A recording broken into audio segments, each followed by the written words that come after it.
Menopause के बारे में। तो आज हम ये जानेंगे कि मेनोपॉज क्या होता है, ये क्यों होता है, इस समय महिलाओं को क्या क्या प्रॉब्लम्स हो सकती हैं और हम ऐसी क्या सावधानियां बरतें कि हम इसको ब्यूटीफुली और ग्रेसफुली मैनेज कर सकें। तो मेनोपॉज एक नेचुरल एंड फिजियोलॉजिकल इवेंट है जो हर महिला की लाइफ में होता है। जब महिला 40 के बाद पहुंचती है तो उसकी माहवारी आना बंद हो जाती है और जब उसको 1 साल तक माहवारी नहीं आती है तो हम कहते हैं कि मेनोपॉज हो गया है। सो 1 साल माहवारी का ना आना मेनोपॉज कहलाता है। अब ये क्यों होता है? ऐसा होता है कि जब एक लड़की पैदा होती है तो उसकी अंडेदानी में कुछ मिलियंस ऑफ एग्स रहते हैं और ये हर लड़की में फिक्स्ड होता है। कईयों में 1 मिलियन हो सकते हैं, कईयों में 1.5 या कईयों में 2 मिलियन भी हो सकते हैं। जैसे जैसे उसकी उम्र बढ़ती है और जब वो प्यूबर्टी में जाती है तो उसकी अंडेदानी में से एग्स मैच्योर होके रिलीज होना शुरू होते हैं और साइमल्टेनियसली अंडेदानी से कुछ हार्मोन्स जैसे एस्ट्रोजन और प्रोजेस्टेरॉन निकलते हैं, जिसकी वजह से उसको माहवारी आना स्टार्ट होती है। और जब उसको माहवारी फर्स्ट टाइम आती है उसको हम मेनार्की कहते हैं। सो मेनार्की मीन्स माहवारी का फर्स्ट टाइम आना और मेनोपॉज मीन्स माहवारी का खत्म होना। सो इन दोनों के बीच का जो पीरियड है इसको हम रिप्रोडक्टिव पीरियड कहते हैं। लाइक ये वो पीरियड है जब महिला बच्चा पैदा करने की क्षमता रखती है। तो हर महीने उसको माहवारी आती है, हर महीने उसको उसके जो एग्स हैं वो मैच्योर होते हैं और उनमें से एक रिलीज होता है और कुछ हार्मोन्स निकलते हैं। तो जैसे जैसे उसकी उम्र बढ़ती है उसके एग्स कम होना शुरू हो जाते हैं और एक स्टेज ऐसी आती है जब उसके जो एग्स हैं वो खत्म हो जाते हैं। तो जब उसके एग्स खत्म होते हैं तो उसको हम मेनोपॉज कहते हैं। अब जैसे जब शुरू में माहवारी स्टार्ट होती है तो उसकी माहवारी जो है थोड़ी सी इर्रेगुलर होती है। माहवारी के स्टार्ट होने से लेके 2 साल तक हमारी बॉडी उसको एडजस्ट करने की कोशिश करती है। तो उस समय किसी साइकिल में उसका एग रिलीज होता है, हार्मोन्स होते हैं, किसी साइकिल में उसका एग रिलीज नहीं होता, हार्मोन्स नहीं होते।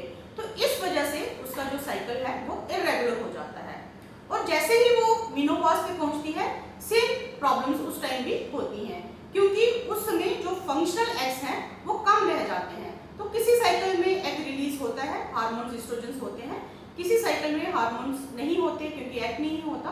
तो इसकी वजह से उसकी जो माहवारी है वो इर्रेगुलर हो जाती है और जब उसको फिर 1 साल जब उसको माहवारी नहीं आती तो उसको हम कहते हैं मेनोपॉज। लेकिन उसके 1-2 साल पहले जब ये इर्रेगुलर हो रही होती है तो उसको हम कहते हैं पेरीमेनोपॉज, लाइक मेनोपॉज के आगे और पीछे का समय। अब मेनोपॉज की एक एवरेज एज है वो है 48 ईयर्स, लेकिन ये 48 से पहले भी हो सकता है, 48 के बाद में भी हो सकता है। ये डिपेंड करता है कि महिला में एग्स कितने हैं। जैसे मैंने बताया कि हर लड़की में एग्स फिक्स्ड होते हैं, तो कईयों के एग्स जल्दी खत्म हो जाते हैं, उसको जल्दी मेनोपॉज हो जाता है। कुछ के एग्स जो है वो लेट खत्म होते हैं, उसको लेट मेनोपॉज होता है।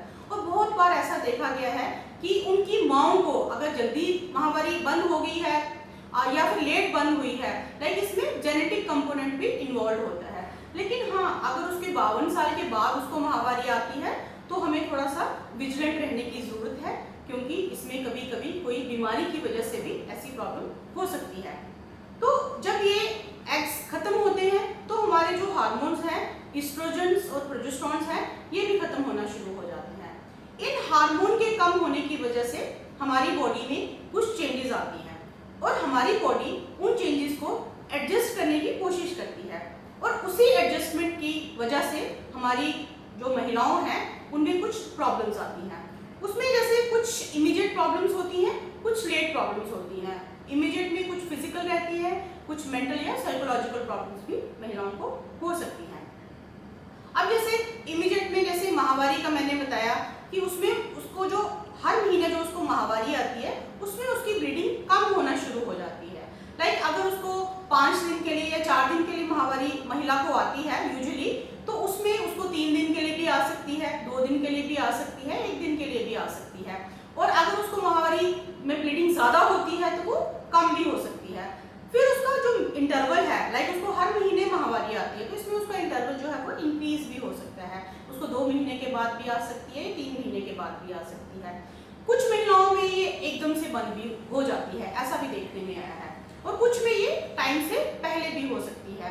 और उसमें जो महिलाएं हैं, महिलाओं को ज़्यादा ब्लीडिंग भी हो सकती है, लेकिन जो ज़्यादा ब्लीडिंग महिलाओं में रहती है या जो बार बार ब्लीडिंग महिलाओं में होती है, वो कभी कभी किसी बीमारी का संकेत भी हो सकते हैं। सो इसके लिए भी महिलाओं को थोड़ा विजिलेंट रहने की ज़रूरत है, अपने गाइनिक के साथ बात करने की ज़रूरत है। बहुत सारी महिलाओं को इस टाइम पे हॉट फ्लैशेस होते हैं। हॉट फ्लैशेस मीन्स उनकी बॉडी से एकदम से गर्मी निकलती है, शरीर, उनका जो मुंह है और जो गर्दन है एकदम से लाल हो जाते हैं, उनको एकदम से पसीना आ जाता है और उनका हार्ट रेट जो है वो बढ़ जाता है। तो कुछ कुछ को ये ज़्यादा प्रॉब्लम्स होती हैं, कुछ कुछ को ये कम भी हो सकती हैं। कई कई महिलाओं में तो पूरा दिन बार बार उनको ये प्रॉब्लम्स होती हैं, उनकी ऐसी हालत हो जाती है कि वो अपना नॉर्मल जो रूटीन वर्क है वो भी नहीं कर पाती। और कुछ कुछ को तो ये रात को भी ये प्रॉब्लम रहती है, लाइक रात को सोए सोए उनको स्वेटिंग होना शुरू हो जाती है, उनका जो शरीर है पसीने से तरबतर हो जाता है, कपड़े गीले हो जाते हैं और रात को वो ठीक तरह से सो नहीं पाती। तो ये महिला टू महिला वेरी करता है, कुछ को ज़्यादा भी हो सकती है, कुछ को कम भी हो सकती है, लेकिन ये टेम्परेरी ही है। 1-2 साल के बाद ये हॉट फ्लैशेस जो हैं अपने आप ठीक हो भी जाते हैं। लेकिन अभी अगर किसी महिला को इसकी ज़्यादा प्रॉब्लम हो रही हो तो उसको डॉक्टर की जांच करवा लेनी चाहिए।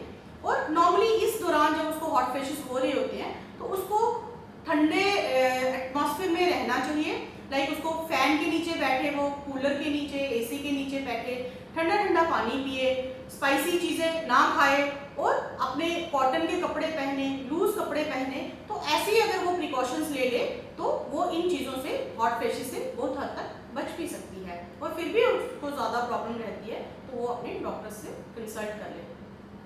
फिर इस टाइम पे मूड स्विंग्स बहुत सारी महिलाओं को होते हैं, कभी उनको एंजाइटी होती है, कभी उनको डिप्रेशन हो जाता है। एक्चुअली उनको खुद भी समझ नहीं आ रहा होता है कि उनके साथ हो क्या रहा है। उनका जो स्वभाव है वो चिड़चिड़ापन उनके स्वभाव में आ जाता है, उनका काम में मन नहीं लगता, किसी काम में वो कंसंट्रेट नहीं कर पाती हैं, उनको नींद नहीं आती है। बहुत बार तो ये जो नाइट स्वेटिंग हो रही होती है उसकी वजह से उनको नींद नहीं आती है, और नींद ना आने की वजह से उनको गुस्सा जो है, छोटी छोटी बात पे गुस्सा आ जाता है। तो ऐसे भी बड़ी सारी जो महिलाओं में ये प्रॉब्लम्स हो भी सकती हैं, लेकिन ये भी टेम्परेरी होती हैं, थोड़ी देर के बाद आहिस्ता आहिस्ता ये अपने आप ठीक भी हो जाती हैं। बहुत सारी महिलाओं में स्किन जो है वो ड्राई हो जाती है, आंखें ड्राई हो जाती हैं, मुंह सूखना शुरू हो जाता है, और इसी ड्राइनेस की वजह से बाल जो है वो झड़ना शुरू हो जाते हैं, बाल पतले पड़ जाते हैं। बहुत सारी महिलाओं में पेशाब में बड़ी सारी प्रॉब्लम्स रहती हैं, बार बार पेशाब आता है, उनको इन्फेक्शंस रहती हैं। तो ये भी हार्मोन जो हमारी एस्ट्रोजन्स की कमी की वजह से होता है। और कुछ महिलाओं में तो जो यूरिन है वो लीक होना शुरू हो जाता है, लाइक वो दो तरह से लीक होता है। एक तो ये है कि उसको हम स्ट्रेस इनकंटिनेंस कहते हैं, लाइक जैसे ही वो खांसी करती है उसका यूरिन लीक हो जाता है। और दूसरा हम कहते हैं अर्ज इनकंटिनेंस, लाइक उसको यूरिन आता है, जब तक वो वॉशरूम पहुंचती है वो उसको कंट्रोल नहीं कर पाती और एकदम से यूरिन उसका जो है वो लीक हो जाता है। तो ये भी कोई ज़्यादा प्रॉब्लम नहीं है महिलाओं में, ये भी हार्मोन की डेफिशिएंसी की वजह से हो सकता है। बहुत सारी महिलाओं में इस टाइम पे सेक्सुअल डिज़ायर जो है वो भी कम हो जाती है। एक वजह उसकी ये भी रहती है कि फीमेल के जो स्क्रीशंस हैं, जो वेजाइनल स्क्रीशंस हैं वो कम हो जाती हैं, सेक्स जो है पेनफुल रहता है, इसकी वजह से भी उनकी डिज़ायर जो है वो कम हो जाती है। और इस समय हमारी बॉडी का जो एंडोक्राइन बैलेंस है नॉर्मली वो इम्बैलेंस हो जाता है, और उसकी वजह से हमारी बॉडी में कुछ जगहों पे फैट एक्यूमुलेट होना शुरू हो जाती है, लाइक हमारी हिप्स पे फैट एक्यूमुलेट होती है, पेट पे फैट आ जाती है और ब्रेस्ट पे भी फैट आ जाती है। और बहुत सारी महिलाओं को ये खतरा हो जाता है कि वो प्रेग्नेंट है, उनको लगता है क्योंकि उनको माहवारी नहीं आ रही, फैट पेट पे चढ़ना शुरू हो गई है, तो उनको लगता है कि वो प्रेग्नेंट हो गई है। लेकिन हाँ, इसमें ऐसा भी नहीं है कि महिला प्रेग्नेंट नहीं हो सकती। बहुत सारी महिलाएं इस टाइम पे प्रेगनेंसी उनको हो जाती है क्योंकि वो प्रिकॉशंस लेना बंद कर देती हैं, क्योंकि कभी कभी किसी साइकिल में ओव्यूलेशन तो हो रहा है, उसकी वजह से उनको प्रेगनेंसी हो जाती है। अब इसकी कुछ लेट जो प्रॉब्लम्स है महिलाओं में जो होती है, उसमें सबसे इम्पॉर्टेंट है बोन्स की जो स्ट्रेंथ है वो इस एस्ट्रोजन की डेफिशिएंसी की वजह से बोन स्ट्रेंथ जो है वो कम हो जाती है। महिलाओं को जोड़ों में दर्दें होना शुरू हो जाती हैं, घुटनों की दर्दें जो है वो बड़ी कॉमन रहती हैं। तो इसमें महिलाओं को एक्चुअली इसमें जो महिलाओं की डाइट में चाहिए कि वो कैल्शियम और विटामिन डी जो है पर्याप्त मात्रा में इस्तेमाल करें, क्योंकि इस समय जो इनकी रिस्ट रहती है, जो हिप रहता है, जो वर्टिब्रल कॉलम जो रीढ़ की हड्डी रहती है, वो उनकी स्ट्रेंथ कम होने की वजह से छोटी सी चोट से उनको फ्रैक्चर्स होने का खतरा हो सकता है। और ये मेनोपॉज के बाद जो है इसके चांसेस जो है महिलाओं में बढ़ जाते हैं। और उसका असर एक तो हार्ट पे भी बहुत रहता है ईस्ट्रोजन की डेफिशिएंसी की वजह से, क्योंकि क्या होता है नॉर्मली ईस्ट्रोजन्स जो हैं हमारे कोलेस्ट्रॉल को, हमारे एलडीएल को कम करके रखते हैं। तो जैसे ही ईस्ट्रोजन्स खत्म होते हैं हमारा जो कोलेस्ट्रॉल है, हमारा एलडीएल है, ये बढ़ना शुरू हो जाता है। हमारा एचडीएल जो कि नॉर्मली प्रोटेक्टिव होता है, हार्ट के लिए अच्छा होता है, वो कम होना शुरू हो जाता है। उसका परिणाम ये रहता है कि जो हमारी जो ये कोलेस्ट्रॉल है ये हमारे ब्लड वेसल्स की वॉल्स के ऊपर जमा होना शुरू हो जाता है। उसकी वजह से हमारी वॉल्स की इलास्टिसिटी कम हो जाती है और जो ब्लड प्रेशर है वो बढ़ जाता है। और महिलाओं में देखा गया है कि मेनोपॉज के बाद ब्लड प्रेशर जो है वो बहुत बढ़ता है एज कम्पेयर टू मेल्स। और जो ये कोलेस्ट्रॉल है कभी कभी क्या होता है इसकी लेयर वहां से हट के कहीं और जगह वेसल में जाके वेसल को ब्लॉक कर देती है। अगर ये हार्ट में ब्लॉक करेगी तो हार्ट अटैक होने के चांसेस हो सकते हैं, और अगर ये ब्रेन में ब्लॉक करती है तो फिर स्ट्रोक भी होने का खतरा हो सकता है। तो इस समय महिलाओं को इन चीज़ों से सावधान रहना जो है बहुत ज़रूरी है। अल्जाइमर जो है मेनोपॉज के बाद उसके चांसेस भी बढ़ जाते हैं।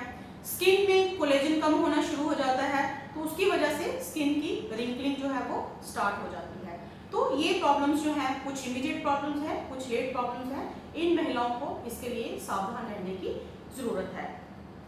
अब हम कौन सी ऐसी सावधानियां बरतें कि हम इसको ब्यूटीफुली और ग्रेसफुली मैनेज कर सकें। तो इसके लिए सबसे ज़रूरी है ये समझना कि जो मेनोपॉज है वो मीनो प्लस पॉज नहीं है, लाइक स्त्रीत्व का अंत नहीं है, ये है मी नो पॉज, कि मुझे रुकना नहीं है, I will not have to stop. क्यों? क्योंकि एक महिला ही है जो अपनी जिंदगी में इतने सारे बदलाव को इतना ब्यूटीफुली हैंडल करती है। सबसे पहला बदलाव तो उसको तब आता है जब उसकी पीरियड स्टार्ट होते हैं, फिर उसकी प्यूबर्टी में उसकी बॉडी ही पूरी चेंज हो जाती है, फिर पैदा कहीं और होती है, शादी करके किसी और घर में चली जाती है, वहाँ जाके अपने आप को एडजस्ट करती है, फिर वो माँ बनती है, फिर वो माँ बन के बच्चे को दूध पिलाती है। और ये जो मेनोपॉज का जो टाइम है ये भी एक जो है बदलाव का ही टाइम है। इसमें उसको मेंटली प्रिपेयर होना बहुत ज़रूरी है, क्योंकि ऐसा देखा गया है कि जो महिलाएं अपने आप को मेंटली प्रिपेयर कर लेती हैं उनको मेनोपॉज की वजह से होने वाली प्रॉब्लम्स जो है वो कम रहती हैं। और महिलाओं को इस समय अपने लिए आधा घंटा या 40 मिनट पूरे दिन में निकालना बहुत ज़रूरी है, क्योंकि इस टाइम पे वो अपने आप को थोड़ा सा टाइम दे सकती हैं और अपनी हेल्थ के बारे में सोच सकती हैं, अपनी हेल्थ के लिए कुछ कर सकती हैं। और उसके लिए उनको एक तो एक्सरसाइज जो है बहुत ज़रूरी है। 30 मिनट्स या 40 मिनट्स का मॉडरेट इंटेंसिटी एक्सरसाइज जो है हर महिला के लिए बहुत ज़रूरी है। उसमें वो वॉक कर सकती है, वो एरोबिक्स कर सकती है, योगा कर सकती है, प्राणायाम कर सकती है। तो मैं अब इन एक्सरसाइज के फ़ायदे गिनाऊंगी। सबसे बड़ा फ़ायदा जैसे मैंने बताया कि महिला को अब नॉर्मल जगह पे फैट जमा होना शुरू हो जाती है। जब एक महिला को किसी पे मसल पे जो फैट चढ़ती है तो हमारी मसल्स का मेटाबॉलिज्म जो है वो कम हो जाता है। मसल्स के मेटाबॉलिज्म कम होने की वजह से हमारी बोन्स जो है वो वीक होना शुरू हो जाती हैं। तो जब महिला एक्सरसाइज करती है तो उसमें उसकी मसल की मेटाबॉलिज्म जो है वो इंक्रीज होता है, BMR इंक्रीज होता है, तो उसके रिजल्ट ये रहता है तो वो फैट को जमा होने नहीं देती। दूसरा जो है इसकी वजह से हमारी बोन्स को स्ट्रेंथ मिलती है। हमारी एक्सरसाइज करने से हमारी बॉडी में, ब्रेन में कुछ एंडोर्फिन्स निकलते हैं, इनको हम हैप्पी हार्मोन्स कहते हैं।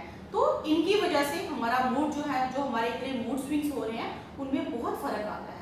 महिला जो है वो खुश रहना शुरू कर देती है, उसको नींद अच्छी तरह से आ जाती है, उसका चिड़चिड़ापन जो है वो खत्म हो जाता है, उसकी जो काम करने की जैसे वो कंसंट्रेट नहीं कर पाती तो उसमें भी उसको बहुत फर्क आता है। फिर एक्सरसाइज करने से नींद अच्छी आती है, नींद अच्छी आने से भी बड़ी सारी मेंटल प्रॉब्लम्स जो है वो उनको हल हो जाता है। फिर इस जब महिला एक्सरसाइज करती है तो वो अच्छी ऑक्सीजन लेती है, लंग्स में उसकी ऑक्सीजन भरी रहती है, उसकी वजह से उसकी बॉडी में पूरे ऑर्गन्स में अच्छी ऑक्सीजन जाने की वजह से हमारे ऑर्गन्स जो हैं फंक्शन अच्छी तरह से करना शुरू हो जाते हैं, उनकी जो एजिंग है वो डिलेड हो जाती है। और हॉट फ्लैशेस जो महिलाओं को इस टाइम पे बहुत रहते हैं उसको भी एक्सरसाइज की वजह से बहुत फर्क पड़ता है।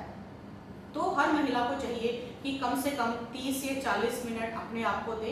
हालांकि शुरू में ये थोड़ा सा मुश्किल भी रहता है, महिला कंफर्टेबल नहीं होती, लेकिन जब एक हफ्ता 10 दिन एक महिला एक्सरसाइज कर लेती है तो फिर रादर वो इसको लॉन्ग करना शुरू हो जाती है। जिस दिन वो महिला एक्सरसाइज नहीं कर पाती उस दिन उसको लगता है कि वो कुछ मिस कर रही है, सो उसको उसकी आदत हो जाती है।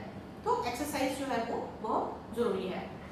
दूसरा, महिला को अपनी डाइट के बारे में सावधान होना भी बहुत जरूरी है, क्योंकि इस टाइम पे जैसे मैंने बताया कि बोन्स की स्ट्रेंथ कम हो रही होती है, तो उसको अपनी डाइट में कैल्शियम और विटामिन डी जो है वो पर्याप्त मात्रा में लेना बहुत जरूरी है।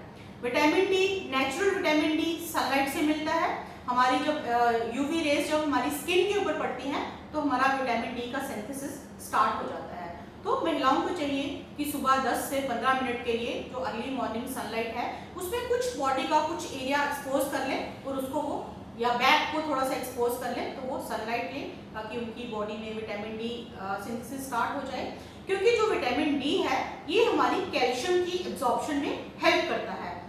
अगर कैल्शियम होगा तो हमारा विटामिन डी जो है बहुत हेल्पफुल रहता है। तो इसके लिए चाहिए कि हमारी डाइट में कैल्शियम जो है वो भी पर्याप्त मात्रा में चाहिए। कैल्शियम हमें मिल्क एंड मिल्क प्रोडक्ट से मिलता है। सो मिल्क, कर्ड, ये पनीर, ये अपनी डाइट में इस्तेमाल करना बहुत ज़रूरी है उनके लिए। फिर उनकी डाइट में fruits and green leafy vegetables जो है वो भी उनको इंक्लूड करनी है, क्योंकि बहुत सारे विटामिन एंड मिनरल्स हैं जो हमारे फ्रूट्स और ग्रीन लीफी वेजिटेबल्स से हमें मिलते हैं। जो महिलाएं नॉनवेज लेती हैं वो एग्स और चिकन वगैरह अपनी डाइट में इस्तेमाल कर सकती हैं। नट्स एंड सीड्स ये भी बहुत फायदेमंद है हमारे लिए, क्योंकि नट्स से हमें एक तो ओमेगा 3 फैटी एसिड्स मिलते हैं और हमें जो सीड्स हैं जैसे सिजमी सीड्स हैं या हमारे फ्लैक्स सीड्स हैं, इसमें एक तो ओमेगा 3 फैटी एसिड्स रहते हैं और दूसरा हमारा इसमें हमारे फाइटोएस्ट्रोजेंस रहते हैं जो कि एस्ट्रोजेंस की तरह हमारे बेनिफिशियल इफेक्ट्स बॉडी को देते हैं। फिर हमें ओमेगा 3 फैटी एसिड्स हमें फिश से मिलते हैं, हमें फिश ऑयल से मिलते हैं, कॉड लिवर ऑयल से मिलते हैं। फिर हमें अपनी डाइट में सोयाबीन्स का इस्तेमाल करना है, क्योंकि सोयाबीन जो है वो भी रिच सोर्स ऑफ फाइटोएस्ट्रोजेंस है जो हमारे लिए इस टाइम पे हेल्पफुल है। महिलाओं को चाहिए कि 3 लीटर पानी जो है वो अपनी डाइट में डेली लें, क्योंकि पानी की वजह से उनको होने वाली बहुत सी जो यूरिन में इन्फेक्शंस हैं, या वजाइना की जो ड्राइनेस है या स्किन में जो ड्राइनेस है वो भी हेल्पफुल रहती है। जो स्पाइसी फूड है वो उन महिलाओं को गरम और स्पाइसी फूड को जो इस्तेमाल है वो थोड़ा कम करना है, हाइजीन का ध्यान रखना है। फिर वो महिलाएं जिनको हॉट फ्लैशेस हो रहे हैं, एक तो वो ठंडे टेम्परेचर में रहें, पंखा, कूलर, एसी का इस्तेमाल करें, लूज कपड़े पहने, कॉटन के कपड़े पहने, ठंडा पानी पिए।